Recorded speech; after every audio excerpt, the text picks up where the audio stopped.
Hello दोस्तों, CBSE update educator में आपका स्वागत है। चैनल पर नए हैं तो चैनल को सब्सक्राइब कर लें, बेल आइकन दबा लें और वीडियो को ज़्यादा से ज़्यादा शेयर कर दें, जिससे अन्य लोग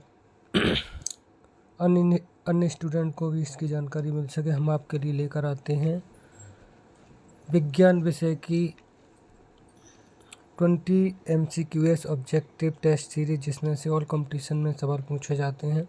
आज हम वीडियो को अंत तक अवश्य देखें, जिससे सारे प्रश्नों की जानकारी आपको मिल सके। ठीक है ना। हम आपके लिए लेकर आते हैं बहुत ही महत्वपूर्ण प्रश्न, जिसमें से ऑल कंपटीशन में प्रश्न पूछे जाते हैं। आज हम लेकर के आए हैं चैप्टर नंबर 7, जीवों में विविधता। जीवों में विविधता। पहला प्रश्न है, वर्गीकरण की आधारभूत इकाई क्या है? वर्गीकरण की आधारभूत इकाई क्या है? Option A taxon, B genus, C species, D kingdom. इसका सही आंसर होगा स्पीसीज। वर्गीकरण की आधारभूत इकाई स्पीसीज है। अगला प्रश्न है, जीवों को किसने 5 जगत में वर्गीकृत किया? जीवों को किसने 5 जगत में वर्गीकृत किया? ए अरस्तु, B Karl Boss, C R Whittaker, D Carolus Linnaeus. इसका सही आंसर होगा आर व्हिटकर। यानी जीवों को 5 जगत में आर व्हिटकर ने वर्गीकृत किया। अगला प्रश्न है, जंतु जगत को कोशिकाओं के विकास के आधार पर किन 2 भागों में बांटा गया है? A protozoa metazoa, B monera protista, C eukaryotes prokaryotes, D chordata non chordata. इसका सही आंसर होगा प्रोटोजुआ मेटाजुआ। यानी जंतु जगत को कोशिकाओं के विकास के आधार पर प्रोटोजुआ और मेटाजुआ 2 भागों में बांटा गया है। अगला प्रश्न है, द्विनाम पद्धति के जनक कौन थे? यानी द्विनाम पद्धति किसने दी? ए अक्सर्ट Haeckel, B Carolus Linnaeus, C Karl Bosch, D Robert Hooke. इसका सही आंसर होगा कैरोलस लिनियस। यानी द्विनाम पद्धति का जनक कैरोलस लिनियस को कहा जाता है। अगला प्रश्न है, प्रकाश संश्लेषण करने वाले एक कोशिक यूकैरियोटिक जीव को आप किस जगत में रखेंगे? यानी ऐसा जीव जो प्रकाश संश्लेषण करने वाला एक कोशिकी हो, यूकैरियोटिक हो, तो उसको किस जगत में रखेंगे? ए प्लांटी, बी फंजाई, सी मोनेरा और डी प्रोटिस्टा। तो उसको रखें, इसका सही आंसर होगा प्रोटिस्टा। ऐसे जीव को हम इसमें रखेंगे, प्रोटिस्टा जगत में रखेंगे। अगला प्रश्न है, जंतु जगत का सबसे विकसित समूह है? जंतु जगत का सबसे विकसित समूह है ए स्तनधारी, बी रेप्टिलिया, सी पक्षी वर्ग, डी मत्स्य वर्ग। यानी जंतु जगत का सबसे विकसित समूह है मत्स्य वर्ग। कौन सा? मत्स्य वर्ग। यही इसका सही आंसर होगा। अगला प्रश्न है, शैवाल का उदाहरण है? शैवाल का उदाहरण है ए प्लूनरिया, बी स्पायरोगायरा, डी मशरूम, सी मशरूम, डी ड्रियोपिटेरिस। इसका सही आंसर होगा स्पायरोगायरा। यानी शैवाल का उदाहरण क्या है? स्पायरोगायरा है। स्पायरोगायरा एक शैवाल है। अगला, निम्न में से किसे पॉन्ड सिल्क कहते हैं? यानी पॉन्ड सिल्क किसे कहा जाता है? Fern, spirogyra, Agaricus, Funaria. तो इसका सही आंसर होगा स्पायरोगायरा। स्पायरोगायरा को ही पॉन्ड सिल्क कहते हैं। अगला, एनीलिडा में पाए जाने वाले उत्सर्जित तंत्र को कहते हैं? एनीलिडा में पाए जाने वाले उत्सर्जित तंत्र को कहते हैं ए गुर्दा, बी नेफ्रीडिया, सी ऑस्टियोल, डी स्पायरिकल। तो इसका सही आंसर होगा बी नेफ्रीडिया। अगला प्रश्न है, फ्यूनेरिया है? यानी फ्यूनेरिया निम्न में से क्या है? एक टेरिडोफाइट, एक ब्रायोफाइट, एक जिम्नोस्पर्म, एक एंजियोस्पर्म। तो इसका सही आंसर होगा एक ब्रायोफाइट। फ्यूनेरिया एक क्या है? ब्रायोफाइट है। अगला, फर्न है?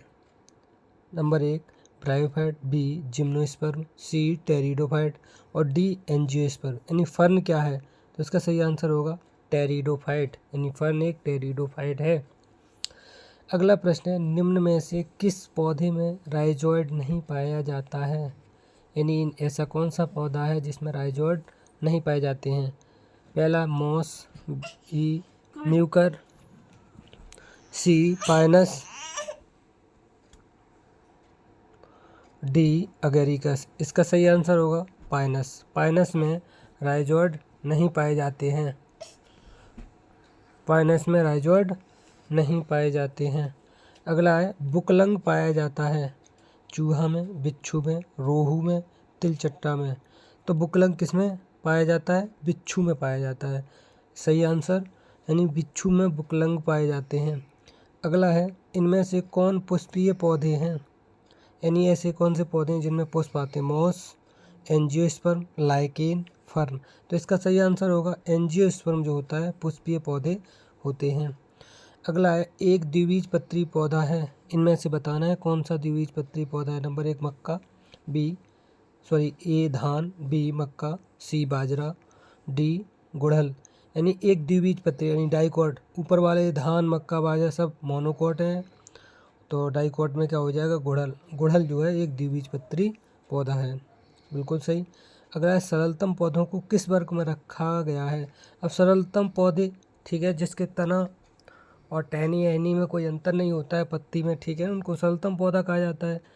तो इसमें पहला है टेरिडोफाइट, दूसरा ब्रायोफाइट, तीसरा थैलोफाइटा और चौथा फेनरोगेम। तो इसका सही आंसर होगा थैलोफाइटा। थैलोफाइटा वर्ग में ही सरलतम पौधों को रखा गया है। अगला प्रश्न है, एक बीजपत्री पौधा है, इसमें एक बीजपत्री पौधा बताना। मसाले के पौधे, अब मसाले के पौधे बहुत सारे होते हैं, जैसे इलायची, धनिया, सौंफ, है ना, अदरक, ये सब मसाले वाले पौधे हैं। दूसरा धान, तीसरा आम, चौथा बागवानी के पौधे। ठीक है, एक बीजपत्री पौधा बताना है, तो ये सब आम डाइकॉट में, बागवानी डाइकॉट, मसाले के पौधे डाइकॉट में। जो धान है वो कैसा है? एक बीजपत्री पौधा है। धान कैसा है? एक बीजपत्री पौधा है। अगला प्रश्न है, स्पंज किस फाइलम से संबंधित है? नंबर 1 पॉरीफेरा, बी सिलेंट्रेटा, सी निमेटोडा और डी ऑर्थोपोडा। तो स्पंज जो है पॉरीफेरा से संबंध रखता है, ठीक है ना। कौन से फाइलम से? पॉरीफेरा से। अगला है, पक्षियों और मेढकों में रक्त की प्रकृति कैसी होती है? यानी पक्षी और जो मेढक होता है उसमें रक्त शीत ठंडा हो जाता है, ठंडा रहता है, बी समान रहता है हमेशा उसका ताप, डी सी असमान रहता है और डी उष्ण यानी ज़्यादा गर्म होता है। तो पक्षी और मेढक में रक्त की प्रकृति कैसी? असमान होती है, समान नहीं होती है। अगला, प्राणी जगत का सबसे बड़ा फाइलम कौन सा है? प्राणी जगत का सबसे बड़ा फाइलम कौन सा है? नंबर 1 निमेटोडा, बी पॉरीफेरा, सी एनिलिडा और डी ऑर्थोपोडा। तो प्राणी जगत का सबसे बड़ा फाइलम जो है ऑर्थोपोडा है, ठीक है ना। इस तरीक़े से 20 MCQS प्रश्न। किसी को कोई दिक्कत है, कोई प्रश्न है तो कमेंट के माध्यम से पूछ सकता है।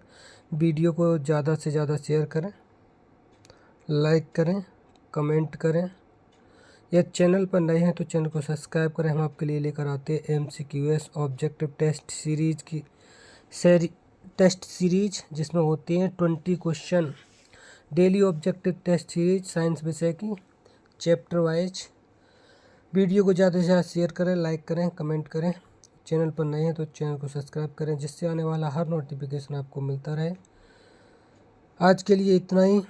कल लेकर के आएंगे 20 ऑब्जेक्टिव क्वेश्चन की टेस्ट सीरीज, जिसमें से ऑल कंपटीशन में सवाल पूछे जाते हैं। अब लेते हैं विदा। आज के लिए इतना ही। Thank you so much. जय हिंद, जय भारत।